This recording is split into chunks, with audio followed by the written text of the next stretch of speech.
So with Computex going on right now in 2019, Corsair has released two new gaming mice into the market, and that's the Nightsword and M55 RGB. Now in this video, I'll be reviewing the Nightsword, which is the upper tier of the two.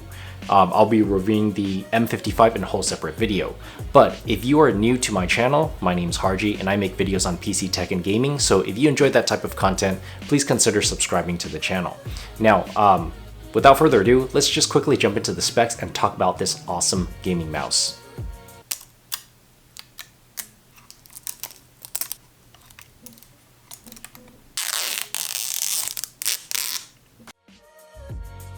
Coming in with an MSRP of $80 US, the Nightsword is a right-handed mouse and at first glance has sort of a hybrid body design between the Corsair's Glaive and M65.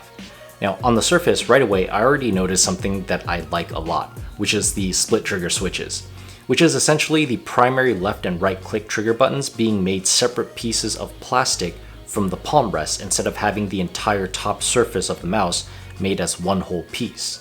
Now I talk about split trigger switches more in depth in my review on the SteelSeries Sensei 310 video, which you can search up for yourself if you haven't already seen it.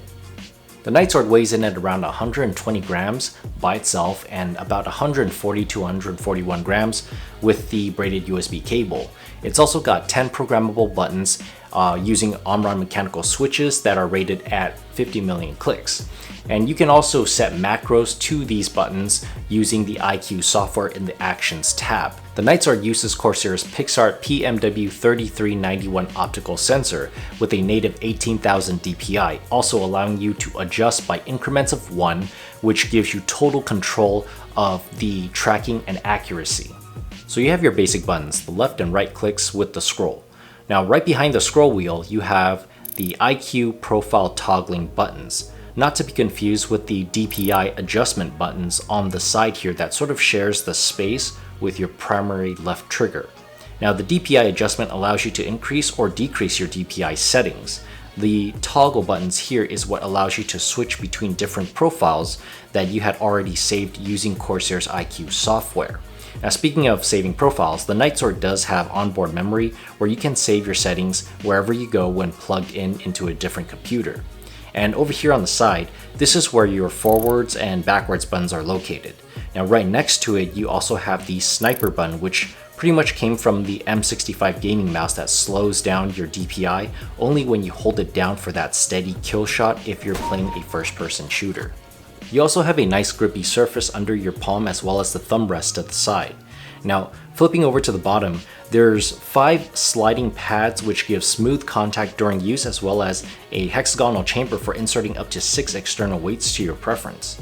Now the mouse does come with a total of 6 pieces of extra weights. You get 3 4.5 grams and 3 2.8 grams. Now this is also Corsair's first new smart weight system that allows the IQ software to read and detect your center of gravity in real time based on the weights you have set.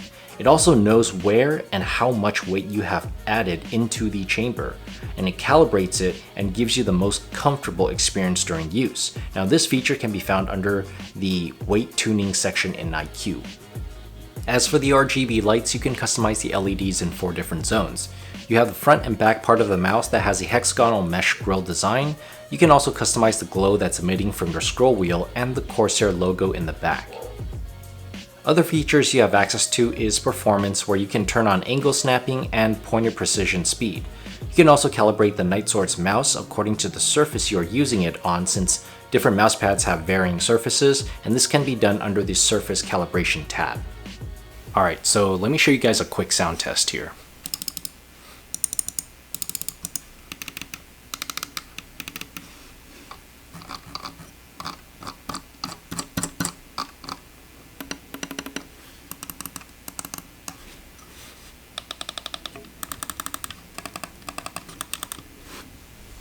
Now the Corsair Nightsword is marketed as an FPS and MOBA gaming mouse, and I've played some Heroes of the Storm, League of Legends, CSGO, and Overwatch on it, and it does feel pretty good. In fact, I think it actually feels a little bit better than the Iron Claw that Corsair released not too long ago before the Nightsword.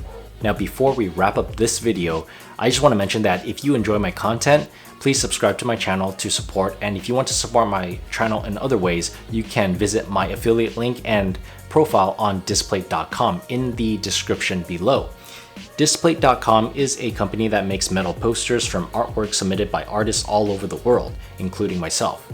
Now, whenever someone buys a poster using my link, I get a small amount of commission I can put towards my channel projects to create new content. For example, like building a PC to give away to someone in need. So you can show your support to my channel by getting yourself something nice, like these cool animal posters and landscape artwork and gamer references. Alright, so let me know what your thoughts are on the Corsair Nightsword RGB gaming mouse in the comments below. And if you enjoyed this video, please give it a thumbs up, subscribe to my channel, and as always, thank you so much for tuning in, and I will catch you in the next one.